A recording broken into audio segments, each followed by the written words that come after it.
Hello guys, आज हम 7th chapter the adventure का सेकंड पार्ट पढ़ने वाले हैं।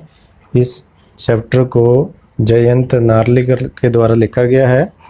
ये बहुत ही इंटरेस्टिंग कहानी है, तो चलिए जल्दी से हम इस वीडियो को शुरू कर लेते हैं।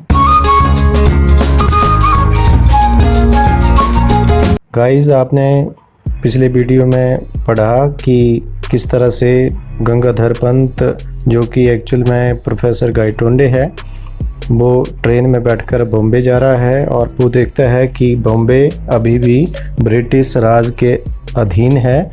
ये देखकर वो बहुत ही सरप्राइज हो जाता है। उसे याद है कि ईस्ट इंडिया कंपनी और ब्रिटिश की जो ईस्ट इंडिया कंपनी थी वो 1857 के घटनाक्रम के बाद उसको बाउंड अप कर दिया गया था, लेकिन वो अभी भी बनी हुई थी। द स्टेशन लुक्ड, अब आगे, the station looked remarkably neat and clean. The staff was mostly made up of Anglo Indians and Parsis along with the handful of British officers. जब वो बॉम्बे में स्टेशन पर पहुंचा तो उसने देखा कि स्टेशन बहुत ही शानदार साफ़ सुथरा था और स्टेशन के ऊपर जितना भी स्टाफ था वो ज़्यादातर एंग्लो इंडियंस का था, पारसियों का था और मुट्ठी भर ब्रिटिश ऑफिसर वहाँ पर थे। As he emerged from the station, Gangadhar Pant found himself facing an imposing building.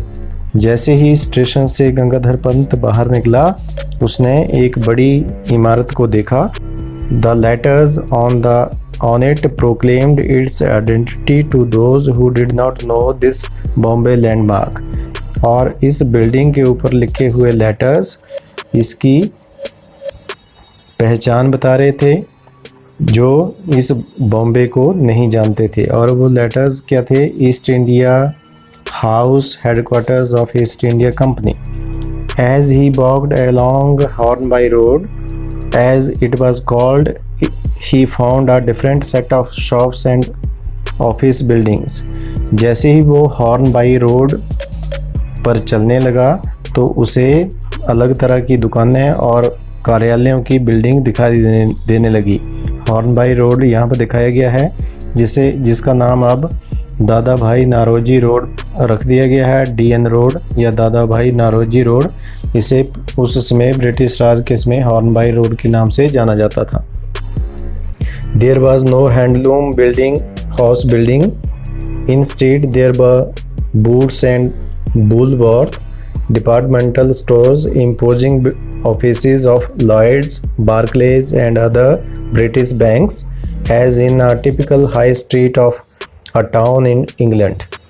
और जब वो इस रोड पर चलता है तो वो देखता है कि किसी तरह की हैंडलूम हाउस बिल्डिंग वहाँ पर नहीं थी, और इसके बजाय वहाँ पर बूट्स एंड बुलवर्थ डिपार्टमेंटल स्टोर थे, और इसके अलावा लॉयड्स, बार्कलेज और दूसरे ब्रिटिश बैंकों की बिल्डिंगें उसे दिखाई पड़ी, जैसे कि किसी इंग्लैंड की टाउन की गली में होते हैं।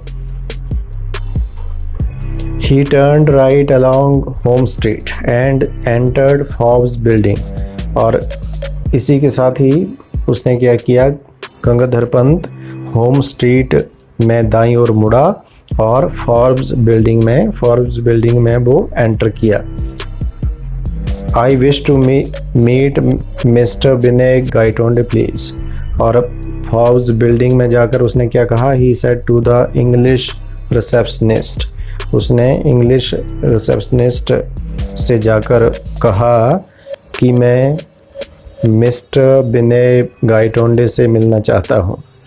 He searched through the telephone list, the staff list, and then through the directory of employees of all branches of the firm। Receptionist ने पहले टेलीफोन लिस्ट और फिर स्टाफ की लिस्ट और फिर अपनी फर्म की सारी ब्रांचेस की एम्प्लॉइज़ की डायरेक्टरी में इस नाम को ढूंढा। She shook her head and said, उसने फिर अंत में क्या किया? अपना सिर हिलाया और कहा, I am afraid I can't find anyone of that name either here or in any of our branches. मुझे डर है कि इस नाम का कोई भी व्यक्ति ना तो यहाँ और ना ही हमारी किसी ब्रांच में काम करता है. Are you sure he works here? क्या आपको विश्वास है कि वह यहाँ पर काम करता है? तो इस तरह से किसी मिस्टर विनय गायटोंडे को ढूंढता हुआ वो फॉल्स की बिल्डिंग में पहुंचता है. This was a blow not totally unexpected. ये मेरे लिए आघात था लेकिन पूरी तरह से उम्मीद के विपरीत नहीं था. If he himself were dead in this world but guarantee had he that his son would be alive. यदि वह स्वयं इस संसार से मर चुका था तो इस बात की क्या गारंटी थी कि उसका बेटा भी जीवित होगा. Instead he may not even have been born. और ये भी हो सकता था कि उसका भी जन्म भी ना हुआ हो. तो इन लाइन से हमें ये आइडिया मिलता है कि प्रोफेसर गंगाधर पंत अपने आप को मृत व्यक्ति समझ रहा है. उसे लग रहा है कि वह इस दुनिया से जा चुका है, उसकी मृत्यु हो चुकी है. He thanked the girl politely and came out. उसने इस रिसेप्शनिस्ट लड़की का विनम्रता से धन्यवाद किया और बाहर आ गया. It was characteristic of him not to worry about where he would stay. उसे ठहरने की चिंता नहीं थी.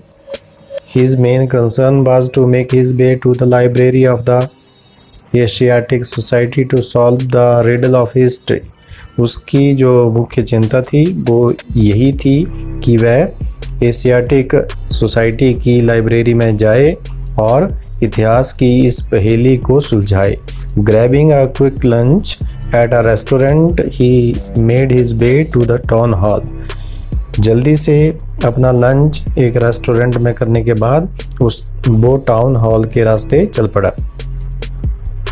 Yes, to his relief, the town hall was there. और उसके लिए राहत की बात थी कि वहाँ पर टाउन हॉल था. सब कुछ उसे अलग अलग ही दिख रहा था लेकिन जब उसने टाउन हॉल को ढूंढा तो उसे एक रिलीफ महसूस हुई कि वहाँ पर टाउन हॉल था.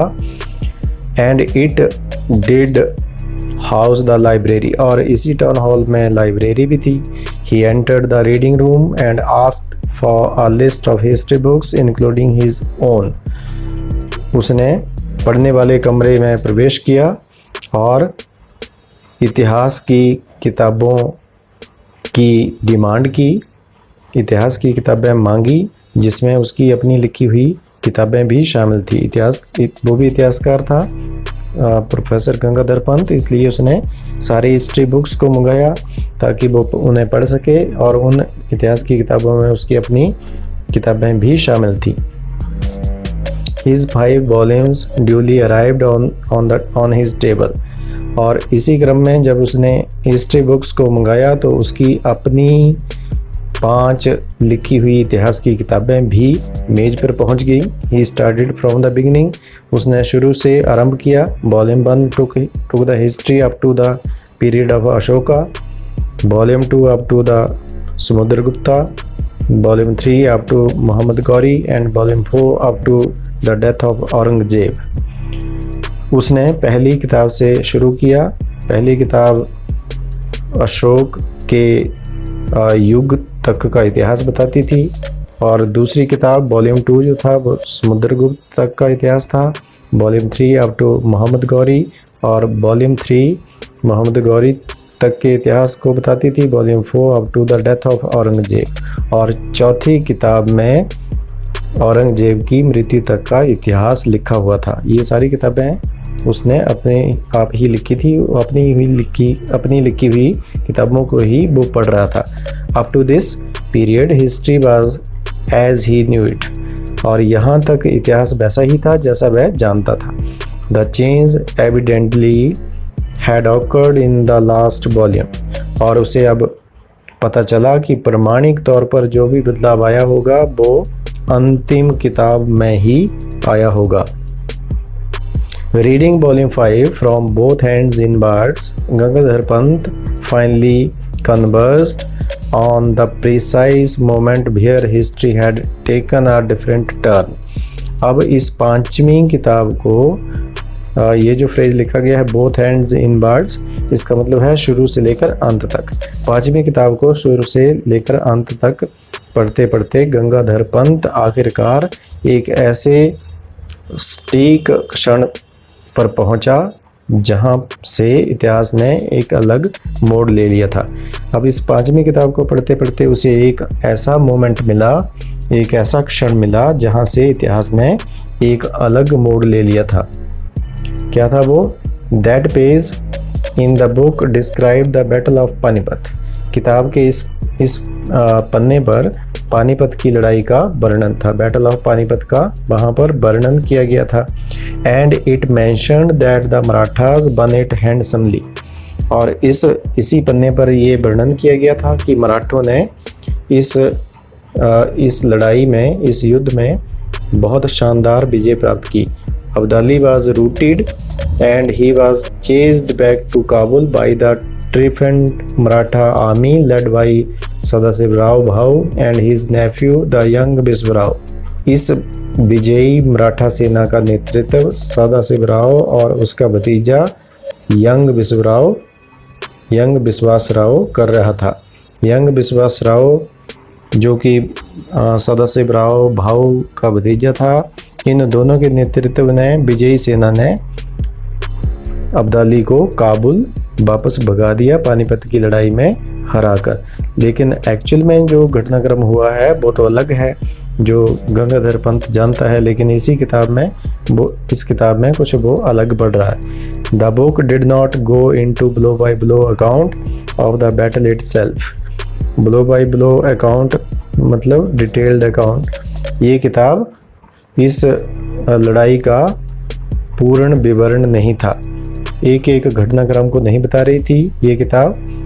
Rather it elaborated in detail it's consequences for power struggle in India.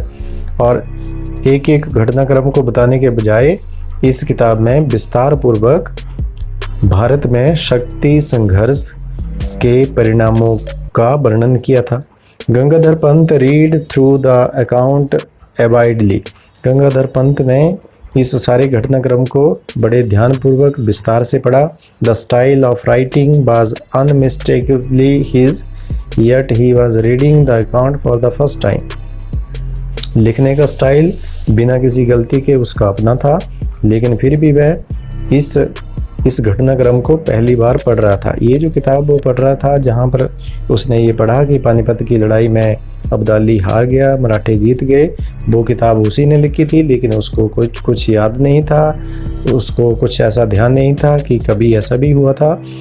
Writing style उसका अपना था, लेकिन जो अकाउंट था, जो घटनाक्रम था, अकाउंट का मतलब है यहाँ पर घटनाक्रम, तो जो अकाउंट था वह बिल्कुल पहली बार वो पढ़ रहा था। Their victory in the battle was not only a great morale booster to the Marathas, but it also established their supremacy in northern India। उनकी इस विजय से, मराठों की इस विजय से न केवल उनका मोराल बढ़ा, उनका साहस बढ़ा, बल्कि मराठों ने नॉर्थ इंडिया में अपनी सर्वोच्चता भी, अपनी सर्वोच्चता भी स्थापित कर ली। Morale booster, anything that serves to increase morale और कॉन्फिडेंस। The East India Company which had been watching these developments from the sidelines got the message and temporarily shelved its expansionist program। और ईस्ट इंडिया कंपनी जो कि किनारे पर खड़ी इस सारे घटनाक्रम को देख रही थी, उसे एक संदेश मिल गया और उसने अपनी विस्तारवादी नीति को, विस्तारवादी कार्यक्रम को अस्थायी रूप से बंद कर दिया। अब ईस्ट इंडिया कंपनी ने क्या किया था? विस्तारवादी नीति अपनाई थी, वो किसी न किसी तरह से अपने साम्राज्य में विस्तार की जा रही थी। तो यहाँ पर तो घटनाक्रम उल्ट हो गया। जब उन्हें लगा कि मराठे बहुत शक्तिशाली हैं, उन्होंने अब्दाली की सेना को हरा दिया है, तो उन्होंने भी इस बात से सबक लेकर अपनी विस्तारवादी नीति को बंद कर दिया। For the Peshwas, the immediate result was an increase in the influence of Bahu Sahib and Biswas Rao, who eventually succeeded his father in 1780 AD। और पेशवाओं के लिए जो तुरंत परिणाम था वो ये था कि उनके प्रभाव में बहुत अधिक वृद्धि हुई भाऊ साहिब और विश्वास राव के रूप में, जो कि 1780 ईस्वी में अपनी पिता की मृत्यु के पश्चात सम्राट बना था, सिंहासन पर बैठा था। The trouble maker Dada Saheb was relegated to the background and he eventually retired state politics। जो ट्रबल मेकर था, जो उसको रेलीगेट कर दिया गया, relegated to assigned to a lower rank और पोजीशन। उसकी शक्ति को, उसके पोजीशन को, उसके रैंक को कम कर दिया गया और वो आखिरकार स्टेट पॉलिटिक्स से रिटायर कर गया। To its dismay, the East India Company met its match in the new Maratha ruler विश्वास राव। और ईस्ट इंडिया कंपनी के लिए ये निराशा की बात थी कि उसे विश्वास राव मराठा शासक उसके मुकाबले का मिल गया। He and his brother Madhav Rao combined political acumen with valor and systematically expanded their influence all over India। Political acumen, political shrewdness with keen insight। जो विश्वास राव था उसने और उसके भाई माधव राव ने आपस में मिलकर बहुत ही चतुराई के साथ बड़े साहस और क्रमबद्ध तरीके से अपने प्रभाव को पूरी इंडिया में फैला लिया। ये जो माधव राव था, इसने अपने भाई के साथ मिलकर अपने साम्राज्य को पूरे भारत में फैला लिया। The company was reduced to pockets of influence near Bombay, Calcutta and Madras, just like its European rivals, the Portuguese and French। और जो ईस्ट इंडिया कंपनी थी वो कुछ शहरों तक ही सीमित होकर रह गई, जैसे कि बॉम्बे, कलकत्ता और मद्रास। बॉम्बे मतलब मुंबई पुराने नाम, कलकत्ता मतलब कोलकाता और मद्रास मतलब चेन्नई। तो इस तरह से ईस्ट इंडिया कंपनी केवल कुछ शहरों तक सिमट कर रह गई, जैसे कि उसके जो प्रतिद्वंदी कंपनियां थीं पुर्तगाली और French. For political reasons, the Peshwas kept the puppet Mughal regime alive in Delhi। कुछ राजनीतिक कारणों से पेशवाओं ने दिल्ली में कठपुतली मुगल साम्राज्य को बनाए रखा। In the 19th century, these de facto rulers from Pune were astute enough to recognize the importance of technological age dawning in Europe।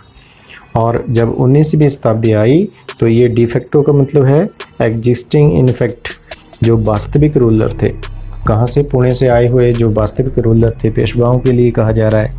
तो 19th सेंचुरी में पुणे से आए हुए ये वास्तविक पेशवाओं के रूप में शासक यूरोप में बढ़ती हुई टेक्नोलॉजिकल एज, जो तकनीकी युग था जो कि यूरोप में बढ़ रहा था, उसके महत्व को एस्ट्यूट का मतलब है बड़ी बुद्धिमत्ता से पहचानना, बड़ी बुद्धिमत्ता से उन्होंने इस तकनीकी युग को पहचाना।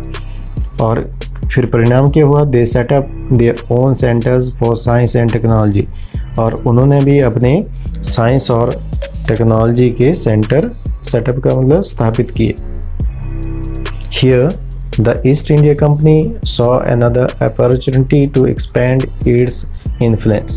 और जब उन्होंने ये सेंटर स्थापित किए तो यहाँ पर ईस्ट इंडिया कंपनी ने एक और मौका अपने प्रभाव को बढ़ाने का देखा। It offered aid and experts। और ईस्ट इंडिया कंपनी ने सहायता और एक्सपर्ट देने की पेशकश की। They were accepted only to make the local centers self-sufficient। और जब उन्होंने तकनीक और एक्सपर्ट्स को देने की पेशकश की तो उनकी इस पेशकश को स्वीकार कर लिया गया, ताकि जो लोकल सेंटर थे उनको आत्मनिर्भर सेल्फ सफिशिएंट आत्मनिर्भर बनाया जा सके। तो गाइस आज के लिए इतना ही। यदि आपको ये वीडियो अच्छी लगी तो लाइक एंड शेयर ज़रूर करिए। इस तरह के और भी वीडियो मैं अभी क्रमबद्ध तरीके से बनाऊंगा, तो प्लीज़ इस चैनल को सब्सक्राइब ज़रूर करिए और हर वीडियो की नोटिफिकेशन प्राप्त करने के लिए बेल आइकन को ज़रूर दबाइए। मिलते हैं नेक्स्ट वीडियो में। Till then bye.